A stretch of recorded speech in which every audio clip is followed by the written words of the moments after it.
I thought I knew every sound my small apartment made. The creak of the stairs, the hum of the fridge, the quiet rhythm of a single dad's life after a long day at work. That night, I came home late, tired, carrying groceries and thinking about my son asleep at his aunt's place. Then I heard the water running in my bathroom. Not a drip, not a pipe, a shower, steady and real, and my heart skipped as a single dad. Privacy is rare, and surprises are usually bills or broken toys, not steam curling under a locked bathroom door. I stood there frozen, listening, trying to make sense of it. Had I left the water on? Did someone break in? Or had I finally lost track of reality from working too much and sleeping too little? Then the door opened, and a beautiful stranger stood there, calm, wrapped in a towel, looking just as shocked to see me. Her presence turned my quiet life upside down in seconds. She wasn't scared. She wasn't running. She spoke my name like she knew me, like this moment had been leading up to something bigger. I was a single father used to routines and rules, but suddenly I was facing a mystery that didn't fit any of them. Who was she? Why was she in my home? And how did she know things about my life that no stranger should? That night became a crossroads,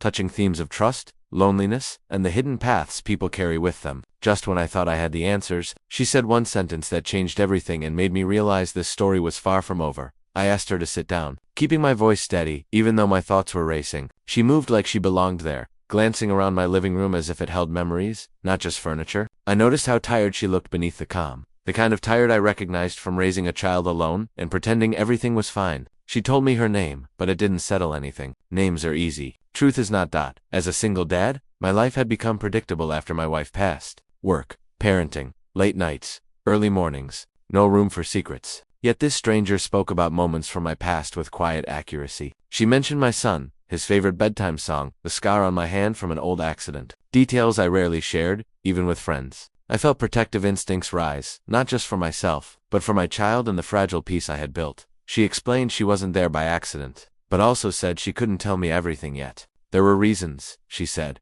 and risks. Her words hinted at a connection tied to a night years ago, one I tried hard to forget. The more she spoke, the more the mystery deepened, pulling at old wounds and unanswered questions.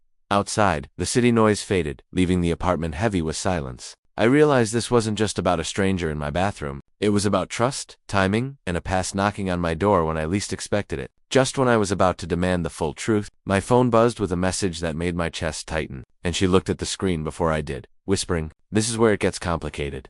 The message on my phone was from my sister, asking why a woman had just called her looking for me. My stomach dropped. I hadn't told anyone about the stranger in my apartment, yet somehow the situation was already spreading beyond my control. I looked at her again, really looked at this time, and saw concern flash across her face. Whatever she was hiding, it wasn't small. She finally told me part of the truth. Years ago, after my wife's death, there was a night I barely remembered, a night filled with grief, bad choices, and a decision that changed more than just my life. She had been there, watching from a distance, connected through someone I trusted. She said she stepped in later, when things went wrong, and had been carrying the weight of it ever since. Her words were careful, as if each one could break something fragile between us. As a single dad, every choice I make circles back to my son. I asked her why she showed up now, in my home, crossing a line that couldn't be undone. She said time was running out, that someone else was asking questions, that my past wasn't as buried as I thought. The idea that my quiet life could be disrupted, or worse, put my child at risk, made my chest tighten. From her point of view, she wasn't an intruder. She was trying to protect something, maybe even protect me. For mine, she was a walking reminder that healing doesn't erase consequences. We were standing on opposite sides of the same secret, unsure who could be trusted. When I heard my phone buzz again, this time from an unknown number, I knew the mystery was widening. She met my eyes and said softly, "They've found you."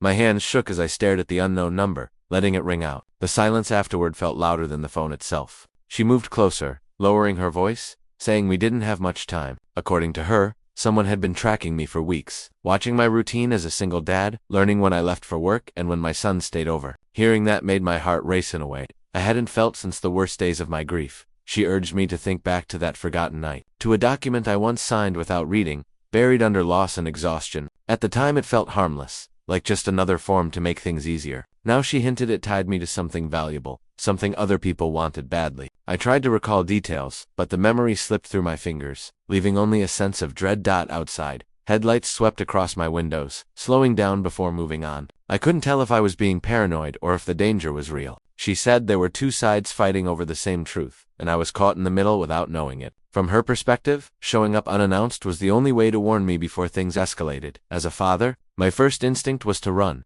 to grab my son, and disappear. but she warned that leaving could make everything worse. Trust, she said, was now my biggest risk. Every knock, every passing sound, made my nerves jump. Then there was a sharp knock at the door, firm and deliberate. We froze. She whispered my name, eyes wide, and said, "This is the moment I was afraid of."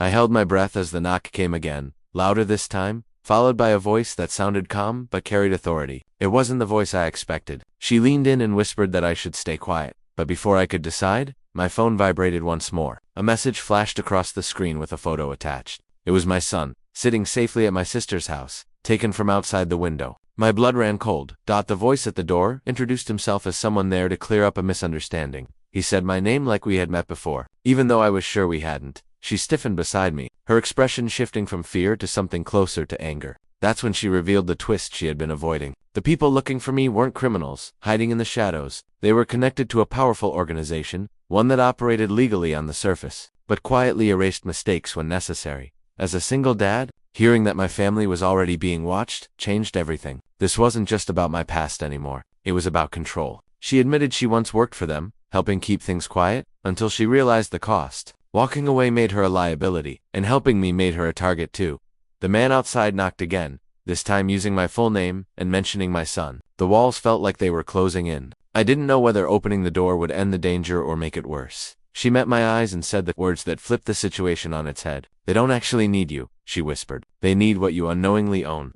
My mind raced as the truth finally came into focus. The document I signed years ago wasn't meaningless. It made me the legal holder of a digital access key tied to a private trust, one created to protect assets after a sudden death. I had unknowingly become the gatekeeper to something powerful, something designed to stay hidden unless certain conditions were met. The organization at my door wanted quiet control. She wanted the truth exposed before it could hurt anyone else. I walked to the door before fear could stop me. When I opened it, the man's calm smile faded as soon as I spoke. I told him I knew why he was here and that I wasn't giving them anything. He warned me about consequences, about how fragile my life as a single dad really was. That's when she stepped forward and handed him a flash drive, saying everything he needed was already public. She had triggered a release, sending records and contracts to multiple parties at once. There would be no quiet cleanup this time.